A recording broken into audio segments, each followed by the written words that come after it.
As I mentioned, the records for Carleton are there, and happy to go through with someone. This is a Carleton model. I figured we'll show and tell might help. This is the Carleton model that I mentioned. There's a similar Old Town model, for example. And during the pandemic, like many of you, I had a little extra time on my hands, and I had this collection of old tags from canoes. And so I decided to stick them all down to a pair of lee boards as a way to display them, so that there are some original Carleton tags there, along with a variety of other companies. If anybody has tags that they want to share, trade, buy, sell, I'm happy to talk to you. So, questions? Well, I can't have been that confident. So given that Old Town survived and moved on, continue to live on, why did Carleton stop production? It basically was expensive to maintain the duplicate dealer network. I mean, if you think today, GMC and Chevy trucks look pretty much the same, different logo on the front, but it does allow them to double their dealer network. Frankly, in the Great Depression, doubling their dealer network was not really a problem anymore. And frankly, I think obviously they didn't want to tick off their big dealers, like Macy's in New York City was one of their biggest dealers.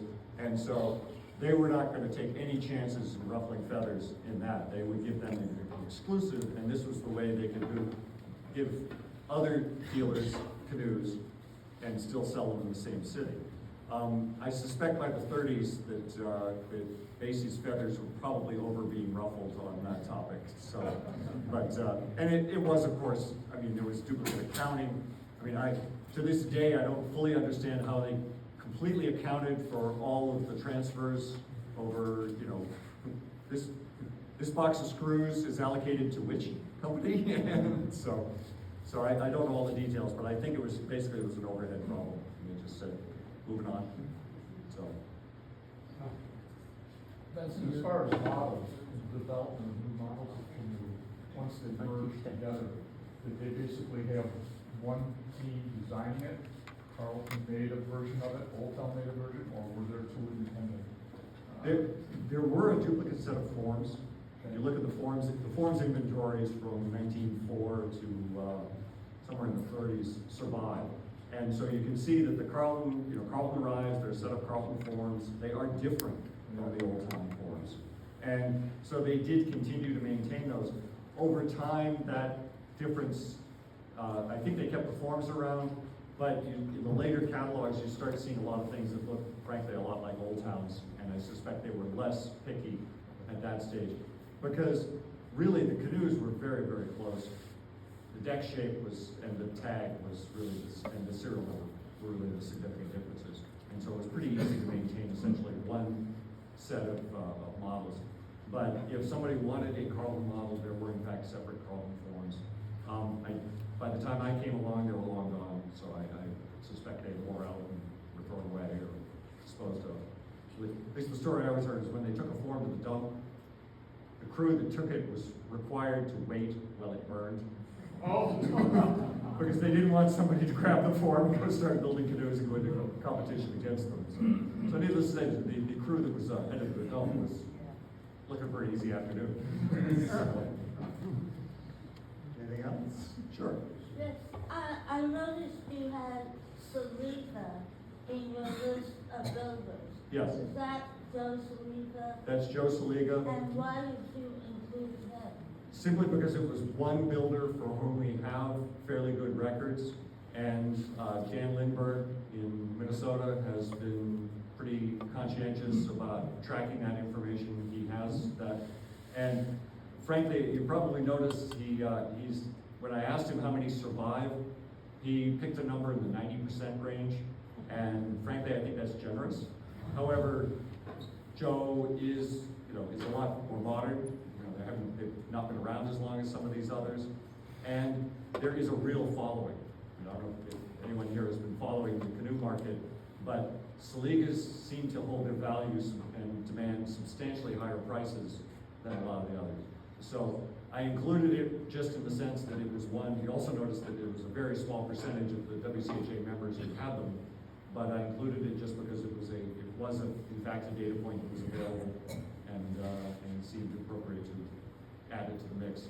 even though it frankly looks like it's a little bit off the curve in terms of some of the numbers. When the two companies merged, they probably both had some strengths and weaknesses, and then they shared technologies, and probably made even a better view for both of them. Can you describe like any of the strengths or weaknesses that each of them were kind of known for and how they improved? A variety of strengths and weaknesses, to say that. It appears that Carleton went much more heavily into the motor canoe market, which unfortunately didn't pan out quite as much. So I think they had a strength there. They obviously had a strength in the bateau market. Carleton continued to sell bateaus into the 20s. That demand remained strong, and those were available. And they were obviously a pioneer. They also had some of their own dealers, although as best we can tell from looking at things like Abercrombie and Fitch and all the rest, they seem to be quite happy to put their tags on a variety of different builders. So frankly, I think they both had some strengths. I don't think there was, at this point, it's kind of tough to know exactly what the particular strengths, other than that they were chasing slightly different markets. So, yes. Weren't these all based on Penobscot designs? Yes. Clearly the Penobscot River was one of the canoe building capitals of the world, if you will. Which is not to say there weren't others, certainly Peterborough, Fredericton, and all the rest. But the history of canoe building in the Penobscot Valley goes back probably about 10 or 13,000 years. And so they had pretty much got it right. They also were in the center of the area where you could get birch canoes. So yes, when Garish and Morris and Carleton and Old Town and White and everybody else were looking for designs to build their canoes on, the Penobscot birch, the Maliseet, as it was known, Maliseet style, Penobscot style birch canoe was pretty tough to beat. And so, yes, that was definitely what they were drawing their inspiration from. And Carleton in particular was, obviously Old Town was featuring as they were originally formed as the Indian Old Town Canoe Company, they were drawing upon that, and Carleton also. And clearly their willingness to resell bark canoes was to also tighten that connection. So yes, the designs were clearly based on native designs. Sure. So back to the Carleton building forms, when the fire happened, was everything destroyed? So in other words, did they rebuild forms? And if so, does that suggest forms were somehow distinct? The forms were distinct, and the fire appears to be in the sawmill. The canoe building areas appear to have been in separate buildings. So I don't know whether they built, whether the forms burned and they built new ones or how, but there were separate Carleton forms, and it appears that the mill fire did not affect that in any significant way. But the exact details of how they got them over, I don't know. But it obviously was devastating to their sawmill business, but it doesn't look like it had a huge impact on their canoe business. And so I think it was just separate areas. So those forms definitely, well, in the forms inventory, they're clearly identified as, Carleton 16 foot, Carleton 17 foot, 18, and so on. And so that there were absolutely different physical forms they were building on. Now, how different they were from a design point of view, I haven't done that research, but that could be an interesting project sometime. So, well, sure. Do you know when Carleton stopped selling birch bark canoes like that, and what? Well, they were listed from 1899 to 1910 in various business directories selling bark canoes. And as I said, I'm not sure they were actually building them. And I have yet to find a bark canoe that has a Carleton tag on it. Fortunately, bark canoes frequently don't have any tags on them, so they're a little hard to track. But in talking to Steve Kayard and some of the other bark experts in the area, and asking about, well, have you ever seen a Carleton bark canoe, or who might have been making them for them? That was where the Louis P. Sock information came from, and the acknowledgement that, no, they've never seen a Carleton bark canoe either. There's a question here? Okay, well, Thank you very much. Sorry. Somewhere along the line, Old Town at any rate switched to using western red cedar for the planking units. Did the fire in the Carleton mill have any causal effect to that changeover? Well, presumably it would have affected their supply, but the inventory records that are available from, as I said, from 1904, all show large amounts of red cedar, well before the Carleton connection came in. Because that's another question that often comes up on build records, because in build records, when they say the planking, it says commonly WC. And some people say, well, that's either western cedar, or that could be white cedar. And in looking, and of course, after cedar's been out in the sun for 100 years, it's pretty hard to distinguish between white cedar and red cedar. And so my feeling is that WC was always red cedar. The large amounts of red cedar in the inventory seems to confirm that. And I mean, they had railroad cars. They were literally buying this by the train car load, so that it was available, and it was, frankly, a pretty good planking. So they, as far as I know, they were always using red cedar. Now they would run out, and interestingly, you do see some references to where they would say, on the planking, they say main cedar or MC, and which is of course white cedar. And they, of course, I mean, the reason for the interest in buying the sawmill is that if you're running a canoe company, you run out of wood, it's a bad day. And so they would, you do see some build records where they would actually build canoes out of pine, where they use spruce in the planking or something else. It's, you know, if your choice is either we're not doing anything today, or we're gonna build canoes out of a less than ideal wood, you know how that's gonna go. Yes.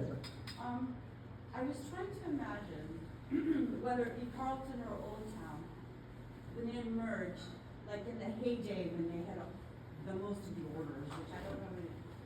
What was it? Do you have any idea what it was like to be there? Was there like one builder that did the boat from beginning to end, or was it somewhat of an assembly line, or how many people were there? Like what? How do you imagine it? Well, as indicated, they had, you know, what was it, 90 people in Old Town at that stage, in the factory at that stage. And they were in fact working in the same building, and it was an assembly line. It wasn't. So that they had plankers, they had people who bent ribs, they had people who did canvassing, they had painters. So that it obviously the supervisors, and there would be a few master builders who knew the whole process. But commonly it was pretty specialized. And frankly, there is an advantage to that. You know, they'll joke about you have to spend 10,000 hours before you're really an expert on something. And you spend, you know, several years just doing canvas, you probably have it down. Yeah. And so. But you don't have one person that signs off at the end, like I built this. It's not No, like that. Yeah. no, it's not. The It's an planking, assembly line. well, one of the reasons for the build records is presumed that since they were paying piecework, that getting your name on a build record meant you got paid. That there was a price tag that was associated with that. And so I know that, for example, the plankers were paid on piecework. And actually the problem with them is that the story goes that occasionally the planker spent too much time in the pub, and he got a little drunk, and he was concerned that he spent too much money. Well, they'd go find an open window, break into the factory, turn the lights on, and they'd start planking, because they knew they could get some extra canoes out. Of course, the quality of some of those canoes may not be great. But to answer your question, yes, it was very much an assembly line, and so they certainly would have people sign off, but they were signing off on their portion of it. And this appears to be how it was done. The Kennebec records seem to show a similar pattern. That there were plankers, there were canvassers, there were finishers. They would specialize. So. Anything else? Oh, sorry. Well. It's kind of a sidebar question, but the art on the catalogs and on the shirts, do you know anything about that? Was it done by one artist, or they wood prints, or, because they're really, I mean, it's beautiful art. It's wonderful artwork, and the answer is I really don't know. It's been an interesting problem, because occasionally I'll run into old photographs of things that were used in catalogs, and I'll find the original, and the original I have stamped on the back, you know, XYZ photographer, and sometimes they give the location, you know, only used without permission. Well, occasionally I'd like to use some of those. I have no idea what the original agreement between the factory and the photographer might be. And so, frequently I'll print them, and if somebody wants to come back and yell at me or complain, or I'm usually not making any money on it, social media, things like that. But the short answer is no, I believe they were contracted out. The other question comes in that vein that comes up occasionally is if you look at some of the Old Town catalogs, and they were clearly working from photographs that they would then draw in, and the inevitable question is, well, gee, is that any family member? Well, I don't recognize any of them. So, but it's hard to know. So, but the short description or short answer, I guess, is that I believe they were working with a number of different artists, just based on the styles. They seem to be fairly significantly different. And I know at least by the time they get into the 60s, that they work with different people who would specialize when they need, a drawing for something or some text or things like that. So I think it was just gig economy way before that was popular. Yes? Are there plans to digitize the build records? All of the Carleton records have been digitized. These records have not because, Right. frankly, they're kind of hard to work with. If somebody really wants to, we could talk about it, but the Carleton records, the Kennebec records, and the first 250,000 Old Town records have all been digitized.